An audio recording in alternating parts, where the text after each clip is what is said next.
മാന്യപ്രേക്ഷകർക്ക് എൻ്റെ പ്രണാമം.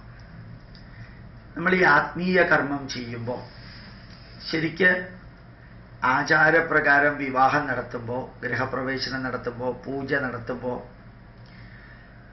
ആ ഗൃഹപ്രവേശന ചടങ്ങ് കഴിഞ്ഞ് അല്ലെങ്കിൽ വിവാഹത്തിൻ്റെ ചടങ്ങ് കഴിഞ്ഞ് അല്ലെങ്കിൽ പൂജയുടെ ചടങ്ങ് കഴിഞ്ഞ് ഒരു ഉപദേശം കൊടുക്കാറുണ്ട്. പുരോഹിതന്മാര്, ആചാര്യന്മാർ ഉപദേശം കൊടുക്കാറുണ്ട്.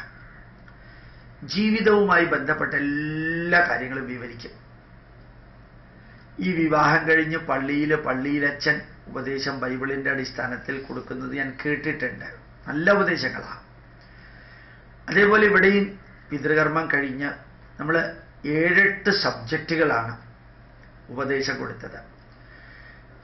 അതിൽ കഴിഞ്ഞ 10-14 ദിവസമായിട്ട് പത്രമാധ്യമങ്ങളിൽ നിറഞ്ഞിരിക്കുന്ന കാര്യങ്ങൾ പേരെടുത്ത് പറയാതെ പറഞ്ഞു. മലയാളത്തിലെ ഏറ്റവും ഉജ്ജ്വലമായ ഉപനിഷത്ത് സന്ദേശമാണ് മലയാള ഉപനിഷത്ത്, സംസ്കൃത ഉപനിഷത്തല്ല എന്ന് പറഞ്ഞിട്ട് അവരോട് പറഞ്ഞു, ചിരിക്കുമ്പോൾ കൂടെ ചിരിക്കാൻ 1000 പേർ വരും, കരയുമ്പോൾ കൂടെ കരയാൻ നിന്നിഴൽ മാത്രം വരും. ഇത് ഉപനിഷത്തിന് തുല്യമായിട്ടുള്ളൊരു മലയാള സിനിമാ പാട്ടാണ്. നിങ്ങളെല്ലാവരും ഇത് അറിയണം. ചിരിക്കുമ്പോൾ കൂടെ ചിരിക്കാൻ ധാരാളം പേരുണ്ടാവും, കരയുമ്പോൾ ആരും ഉണ്ടാവില്ല. ഒറ്റയ്ക്ക് ഒരു സ്ഥലത്ത് കിടന്ന് കരയേണ്ടി വരുമ്പോൾ നിയമവും പോലീസും ഭരണാധികാരികളും ബന്ധുക്കളും ഒരുപക്ഷെ ഭാര്യ ഭർത്താവ് പോലും നിങ്ങൾക്ക് എതിരെ വരും, തിന്മ നിറഞ്ഞ രീതിയിൽ ജീവിച്ചാൽ. അതുകൊണ്ട് സത്യത്തിൻ്റെയും ധർമ്മത്തിൻ്റെയും നീതിയുടെയും ന്യായത്തിൻ്റെയും വഴികൾ വിട്ടു പോകല്ലേ എന്ന് പറഞ്ഞപ്പോൾ ഈ മുമ്പിലിരുന്ന് പിതൃകർമ്മം നടത്തുന്നവരുടെ മുഖത്തിലെ ഭാവവ്യത്യാസം അവാച്യം, അചിന്തനീയമായിരുന്നു സത്യത്തില്. അതുപോലെ അവരോട് പറഞ്ഞു, ആകാശത്തിന് മുകളിൽ ഒരു സ്വർഗവുമില്ല, ഭൂമിക്ക് താഴെ ഒരു നരകവുമില്ല. ഈശ്വരനല്ല നിങ്ങൾക്ക് സ്വർഗവും നരകവും തരുന്നത്. താൻ താൻ നിരന്തരം ചെയ്യുന്ന കർമ്മങ്ങൾ താൻ താൻ അനുഭവിച്ചിടുകെന്നേ വരൂ. അവനവൻ നിരന്തരം ചെയ്യുന്ന ദുഷ്കർമ്മങ്ങളുടെ ഫലങ്ങളും ദുഷ്കർമ്മവും അവനവൻ അനുഭവിക്കും. സത്കർമ്മങ്ങളുടെ ഫലങ്ങളും സത്കർമ്മ പ്രതിഫലവും അവനവൻ തന്നെ അനുഭവിക്കും. നന്മകൾ ചെയ്യുക. വേദനിക്കുന്നവർക്കും വിശക്കുന്നവർക്കും അനാഥർക്കും വൃദ്ധർക്കും രോഗികൾക്കും വേണ്ടി പ്രവർത്തിക്കാൻ ഞാൻ അവരോട് പറഞ്ഞു. ശബരിമലയിൽ കൊണ്ടുപോയിട്ട് ലക്ഷക്കണക്കിന് രൂപ ഇടുകയും വെടിക്കെട്ടിനും ആനയ്ക്കും വേണ്ടിയിട്ട് 10,000 ചെലവഴിക്കുകയും ചെയ്യുന്നത് ഒഴിവാക്കാം. സ്വർണ്ണ കൊടിമരത്തിന് സ്വർണവും അതിൻ്റെ പൈസയും കൊടുക്കുന്നത് ഒഴിവാക്കാം. വേദനിക്കുന്നവർക്കും വിശക്കുന്നവർക്കും അനാഥർക്കും വൃദ്ധർക്കും രോഗികൾക്കും കൊടുക്കാനാണ് ഹൈന്ദവ ധർമ്മം പറയുന്നത്. നമ്മളോട് ഉപദേശിക്കുന്നത് അതാണ്. സർവേ ഭവന്തു സുഖിനഃ സർവേ സന്തു നിരാമയാ സർവേ ഭദ്രാണി പശ്യന്തു മാ കശ്ചിത് ദുഃഖഭാഗ് ഭവേത്. ദുഃഖിക്കുന്നവരെ ഇല്ലാതെയാക്കാനായിട്ട് നിങ്ങൾക്ക് എന്തെല്ലാം ചെയ്യാൻ പറ്റുമോ അതെല്ലാം ചെയ്യുക. അതാണ് ഭാരതം. യഃ പരേഷാം ഉപകാരായ ജീവതി സയേവ ജീവതി. മറ്റുള്ളവന്റെ നന്മയ്ക്ക് വേണ്ടിയിട്ട് ആരാണോ ജീവിക്കുന്നത് അവനവൻ തന്നെയാണ്, അവൻ മാത്രമാണ് ജീവിക്കുന്നത്. അവനവൻ ആത്മസുഖത്തിന് ആചരിക്കുന്നത് അപരനും സുഖത്തിനായി വരയണം. ധന്യമായിട്ടുള്ള ഉപദേശങ്ങളാണ്. വീണ്ടും വീണ്ടും ഓർമ്മിപ്പിച്ചു. For each and every good action, for every good action there is an equal and opposite good reaction. For every bad action there is an equal and opposite bad reaction. നന്മകൾ ചെയ്യുക, നന്മകൾ ചെയ്യുക. പിതൃകർമ്മ സമയത്ത് വേറൊരു സന്ദേശം കൊടുത്തിരുന്നു. കാവ്യപുസ്തകമല്ലോ ജീവിതം. ഈ ജീവിതം ഒരു കാവ്യപുസ്തകമാണ്, മഹാകാവ്യം, ധന്യമായ കവിതയുടെ പുസ്തകമാണ്. അനഘ ഗ്രന്ഥം ഇതാരോ തന്നു. അനഘ എന്ന് വെച്ചാൽ പാപമില്ലാത്ത ഗ്രന്ഥം, പുണ്യമായ ഗ്രന്ഥം ആരോ തന്നു നമുക്ക്. മർത്യന്റെ മുന്നിൽ ഈ ഗ്രന്ഥം തുറന്നു വെച്ചു. ജീവന്റെ ഗ്രന്ഥം, ജീവിതത്തിന്റെ ഗ്രന്ഥം തുറന്നു വെച്ചു. ജീവന്റെ വിളക്കും കൊളുത്തിവെച്ചു. ആവോളം വായിച്ചു മതിമറക്കാൻ. ഈ ജീവിതം ആവോളം വായിച്ചു മതിമറക്കാൻ ആസ്വദിച്ചിടണം ഓരോ. പിതൃകർമ്മ സമയത്താണ് ഈ സിനിമാ പാട്ട് ഞാൻ പറഞ്ഞത്. ആസ്വദിച്ചിടണം ഓരോ വരിയും. ജീവിതമാകുന്ന ഗ്രന്ഥത്തിലെ ഓരോ വരിയും ആസ്വദിച്ചിടണം. ആനന്ദ സന്ദേശ രസമധുരം. അത് ആനന്ദദായകമാണ്. അതിൻ്റെ സന്ദേശം അതിലുള്ളത്. അത് മധുരമായ രസമാണ്. ഇന്നോ നാളെയോ വിളക്ക് കെടുന്നു, ഇന്നോ നാളെയോ വിളക്ക് കെടുന്നു, പിന്നെയോ ശൂന്യമാം അന്ധകാരം. എത്ര കാലം നമ്മൾ ജീവിക്കുന്നു എന്നൊന്നും നമുക്ക് അറിഞ്ഞൂടാ. ജീവിക്കുന്നിടത്തോളം സന്തോഷത്തോടുകൂടി ജീവിക്കാം. 48 വർഷം എല്ലാവരെയും ചിരിപ്പിച്ചുകൊണ്ട് അഭിനയിച്ച ജഗതി ശ്രീകുമാറിന് ചിരിക്കാൻ പോലും പറ്റാതെ കിടക്കാണ്.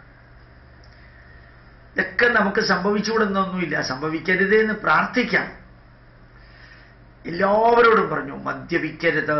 ഗോപാലകൃഷ്ണൻ കയ്യുകൂപ്പി പ്രാർത്ഥിക്കുന്നു. പിതൃകർമ്മം നിങ്ങളെ കൊണ്ട് ചെയ്യിച്ച ആചാര്യസ്ഥാനത്ത് കഴുത്തിൽ പൂണൂലുമിട്ടിരിക്കുന്ന ഗോപാലകൃഷ്ണൻ തൊഴുകയോട് അഭ്യർത്ഥിക്കുന്നു, നിങ്ങൾ മദ്യപിക്കരുത്, മദ്യപിക്കരുത്. ഒരു മോളിക്യൂൾ ആൽക്കഹോൾ 3 ലിവർ സെല്ലിനെയാണ് കൊല്ലുന്നത്. ഒരു സിറിഞ്ച് എടുത്ത് നമ്മുടെ കയ്യിൽ നിന്ന് അല്പം ബ്ലഡ് എടുക്കുകയോ മരുന്ന് കുത്തിവെക്കുകയോ ചെയ്യുമ്പോൾ നമ്മൾ മുഖം വലത്തോട്ട് തിരിക്കും. സിറിഞ്ച് കയ്യിൽ കുത്തുന്ന വേദന കണ്ണുകൊണ്ട് കാണാതിരിക്കാൻ. ഓരോ പശുവിൻ്റെയും കാളയുടെയും പോത്തിൻ്റെയും എരുമയുടെയും ആടിൻ്റെയും കഴുത്തിലൂടെ കത്തി പച്ചക്കിറങ്ങി ചോര ചീറ്റി അത് പെടഞ്ഞ് പെടഞ്ഞ് പെടഞ്ഞ് മരിക്കുമ്പോൾ അതിൻ്റെ ഇറച്ചിയും അതിൻ്റെ ചോരയും നിങ്ങൾ ഭക്ഷിച്ച് ആ മൃഗത്തിൻ്റെ വേദനയുടെ ശാപം നിങ്ങളുടെ തലയിൽ വരാതിരിക്കട്ടെ. ഇറച്ചിയും ചോരയും ഒഴിവാക്കുക. മൃഗങ്ങളുടെ ശരീരഭാഗം തിന്നുന്നത് ഒഴിവാക്കുക. അവരോട് അഭ്യർത്ഥിച്ചു. അതുപോലെ പിതൃകർമ്മത്തിനിടയ്ക്ക് ഉപദേശം കൊടുത്തു. മക്കളുടെ തലയിൽ കൈവച്ച് അനുഗ്രഹിക്കാൻ യോഗ്യതയുള്ളവരായി തീരണം മാതാപിതാക്കൾ. നിങ്ങളെപ്പോലെയുള്ള മക്കളെ കിട്ടിയത് പുണ്യമാണെന്ന് മക്കളോട് പറയണം. മക്കൾക്ക് തോന്നണം ഇതുപോലെയുള്ള അച്ഛൻ്റെയും അമ്മയുടെയും മകനായി മകളായി ജനിച്ചത് പുണ്യമാണെന്ന്. മക്കൾക്ക് അമ്മ ചോറ് വിളമ്പി കൊടുക്കണം, ഭർത്താവിന് ഭാര്യ ചോറ് വിളമ്പി കൊടുക്കണം. എത്ര കാലം ചോറ് വിളമ്പി കൊടുക്കാൻ തലവിധി ഉണ്ടെന്ന് അറിഞ്ഞുകൂടാ. ഇന്നോ നാളെയോ വിളക്ക് കെടുന്നു. ആ മക്കൾക്ക് പറയാനുള്ളത് മുഴുവനും അമ്മയും അച്ഛനും കേൾക്കണം. അവരെ അഭിനന്ദിക്കണം, ആശീർവദിക്കണം, അനുഗ്രഹിക്കണം, പ്രോത്സാഹിപ്പിക്കണം. ദുഃഖങ്ങൾ ഉണ്ടെങ്കിൽ കേട്ട് ആശ്വസിപ്പിക്കണം. പരസ്പരവും ചന്ദനമഴയും കറുത്ത മുത്തുമൊക്കെ പിന്നെയും നമുക്ക് കാണാം. മക്കൾക്ക് ചോറ് വിളമ്പി കൊടുക്കുമ്പോൾ ഇതൊക്കെ തടസ്സമാവരുത്. ആ മക്കൾക്ക് നല്ല ശരീരം കൊടുത്താൽ മാത്രം പോരാ, നല്ല മനസ്സും കൊടുക്കണം. മക്കൾ പറഞ്ഞിട്ടല്ല നമ്മൾ മക്കളെ ഭൂമിയിലേക്ക് കൊണ്ടുവരുന്നത്. നമ്മളുടെ ഇഷ്ടപ്രകാരം അവരെ കൊണ്ടുവരുമ്പോൾ അവരുടെ സന്തോഷത്തിന് അനുസരിച്ച് പ്രവർത്തിക്കണം. മക്കൾക്ക് ബിഹേവ് ചെയ്യാനും മിസ്ബിഹേവ് ചെയ്യാനും സ്വാതന്ത്ര്യമുണ്ട്. മാതാപിതാക്കൾക്ക് മിസ്ബിഹേവ് ചെയ്യാൻ സ്വാതന്ത്ര്യമില്ല. ഈ രാഷ്ട്രത്തിനും ധർമ്മത്തിനും വേണ്ടി പ്രവർത്തിക്കണം. ഓരോ ക്രിസ്ത്യാനിയും ക്രിസ്തുമതത്തിന് വേണ്ടിയും ഓരോ മുസ്ലിമും ഇസ്ലാം മതത്തിന് വേണ്ടിയും പ്രവർത്തിക്കുന്നു. ഹിന്ദുവായിട്ട് പ്രവർത്തിച്ചാൽ അത് വർഗീയതയാകുന്നു. കാരണം ഹിന്ദുവിന് ഹിന്ദുവാണെന്നുള്ള അഭിമാനമില്ലാത്തത് കൊണ്ടാണ്.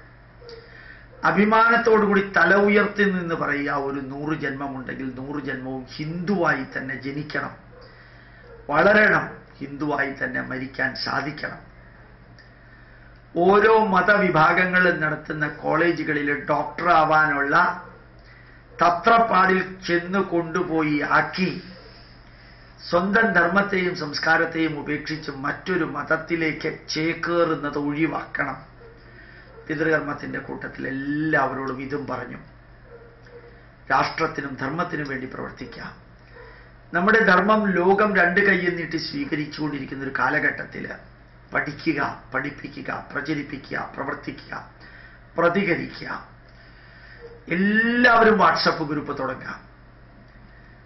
മഹാവിഷ്ണുവിന്റെ 11ാമത്തെ അവതാരമാണ് നമ്മളുടെ സോഷ്യൽ മീഡിയ. ഇതിനകത്ത് തിന്മയ്ക്ക് ഉപയോഗിക്കുന്നവരുണ്ട്, നന്മയ്ക്ക് ഉപയോഗിക്കുന്നവരുണ്ട്. അതൊക്കെ അവരവരുടെ സ്വാതന്ത്ര്യം. നമ്മൾ നന്മയ്ക്ക് ഉപയോഗിക്കാം. ഭാരതത്തിനും ധർമ്മത്തിനും സംസ്കാരത്തിനും എതിരെ ആരെന്തു ചെയ്താലും അതിശക്തമായ ഭാഷയിൽ പ്രതികരിക്കുക. നമ്മുടെ വീട്ടിൽ ഗുരുവായൂരപ്പൻ ഈ വീടിന്റെ ഐശ്വര്യം എന്നെഴുതി വെച്ചാലൊന്നും ഐശ്വര്യം ഉണ്ടാവില്ല. നമ്മുടെ പ്രവൃത്തി നമ്മുടെ വീടിന്റെ ഐശ്വര്യം.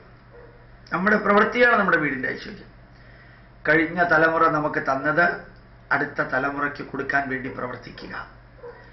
ഇതുപോലെയുള്ള കുറേ ഉപദേശങ്ങൾ ഈ പിതൃകർമ്മത്തിന്റെ കൂട്ടത്തിൽ അവർക്ക് പറഞ്ഞു കൊടുത്തു. പിതൃകർമ്മത്തിലെ ഓരോ ചടങ്ങിൻ്റെയും അർത്ഥം പറഞ്ഞു കൊടുത്തു.